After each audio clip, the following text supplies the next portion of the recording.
तेबे चलंतु आजि पुणी एक सुंदर मजालिया कहानी शुणिबा। कहानीटीर नाम राजांक अदृश्य पोशाक। बहु वर्ष पूर्वे एक राज्य जड़े राजा थिले, जी कि पोशाक पिंधिबाकू बहुत भल पाउथिले। से दिनकू 10 थर पोशाक बदलाउथिले। दिने राज्यकू 2 जण ठक बुलिबाकू आसिले। से माने राजांकू कहिले, महाराज, आमे एमिति एक कपड़ा बुणीपारू जहा केवल बुद्धिमान लोकंकू ही देखा जाए। जीए बोका बा निज पदवी पाई अयोग्य ताकू एही पोशाक आदौ देखाजिब नाही। राजा खुशी होई गले एवं सेमानंकू बहुत सुना मोहर देई लुगा बुणीबाकू कहिले। ठक 2 जण गोटिए घरे खाली तंतरे कपड़ा बुणीबार अभिनय कले। किछि दिन परे राजा निज मंत्रींकू काम देखिबाकू पठाइले। मंत्री देखिले जे तंतरे किछि भी नाही, किंतु से भाबिले जदि मु कहिबि किछि देखा जाउनी तेबे समस्ते मोते बोका भाबिबे। तेणु मंत्री फेरिआसी राजांकू कहिले, महाराज, चमत्कार पोशाक हेउछि। तापरे शेषरे राजा निजे सेठाकू लुगा बुणा देखिबाकू गले, किंतु राजांकू भी किछि देखागला नाही।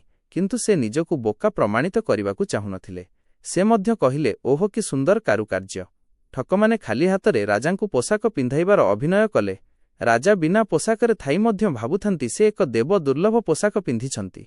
राजा सेही अदृश्य पोशाक पिंधि अर्थात बिना पोशाकरे नगर परिक्रमारे बाहरिले।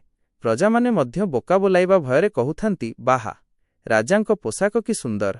सेही समयरे भिड़ भितरु गोटिए छोट पिला चित्कार करी कहिला, आरे देखंतु, राजा तो किछि पिंधि नाहांती, से तो पूरा उलग्न। धीरे धीरे सबु लोक कहिबाकू लागिले एवं राजा बुझीगले जे से ठकामीर शिकार होइछंती।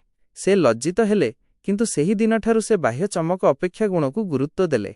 तेबे बंधुगण, एथिरु आमे कौन शिखिले ना अंध अनुकरण एवं निजकू बुद्धिमान देखाइबार अहंकार मनिषकू हास्यास्पद करिदिए। एमिति अनेक प्रकारर शिक्षणीय पुरातन गप, कथा और ज्ञानवर्धक मंत्र, श्लोक आदि शुणिबा पई आम चैनल वेदांत ओडिया को निहाती सब्सक्राइब करंतु, जहा फଳରେ समस्तंक भिडियो अति सहजरे सर्वप्रथमे आपणक पाखरे पहुंचिबो। नमस्कार।